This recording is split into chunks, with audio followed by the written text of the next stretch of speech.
And Andy Hargreaves. Andy, what are you looking for? And talk to us a little bit in detail about what you expect out of China. I guess that is one of the numbers that everybody, iPhone-wise, that everybody will be looking at.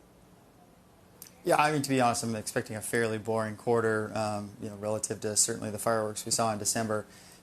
We seem to have stabilized here, and as you mentioned, China is going to be really important, right? That was sort of the start of the problem. And we want to see signs that we've seen some stabilization in demand there. So let's continue there. And the refresh cycle is another thing that people are focused on. People are holding on to their phones longer, whether it's in China or elsewhere.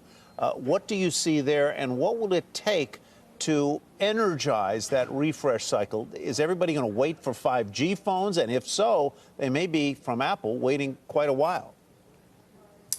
Yeah, I mean, I think that's the inherent challenge of a device that has become essentially just a screen to the internet, right? Once it's all screen, you can't do a whole lot to make it better. 5G, I'm fairly skeptical of, honestly. From a consumer perspective, I don't think it brings a ton that consumers are going to run all over. I think what you really need is a design change, and we don't see that coming anytime real soon. Josh, and yet a lot of the analyst notes recently, the notes that have gotten more bullish on Apple ahead of earnings have cited 5G and the belief that maybe 5G would be offered across more than just the high-end phone, but also the lower-end phone, which theoretically could make those lower-end phones more competitive with a lower-cost Android phone.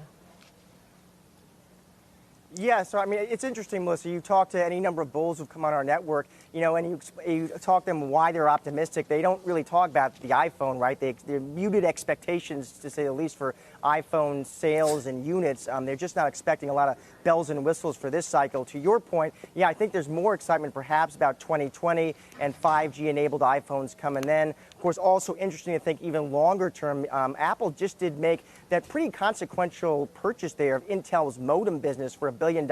It's not the money that's really important. I mean, $1 billion is a rounding error for Apple, but the idea that Apple would make that play now, really picking up here potentially the patents, the licenses, the talent to build out a 5G modem business in the years ahead. It'll be interesting on the call to see what questions he gets from the street on that acquisition, Melissa. What kind of multiple, Andy, should Apple trade at? You got a sector weight on this stock, and you sound pretty conservative in your expectations for the next refresh cycle, including the 5G phone that a lot of people are getting all hyped up about. Yeah. I mean, so I look at the business as a whole and just look at a very, very slow-growing business, and you don't typically see those trading sort of into the double digits on EBITDA.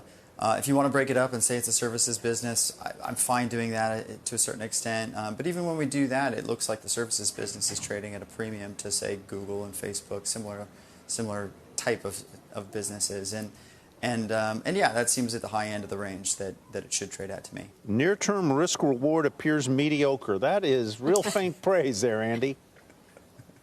Yeah, I try to be explosive in my commentary. That was what I could come up with. Well, that's it. All right, my friend. Thank you very much. Andy Hargreaves of KeyBanc Capital Markets. We appreciate it. Josh Lipton, thank you as well.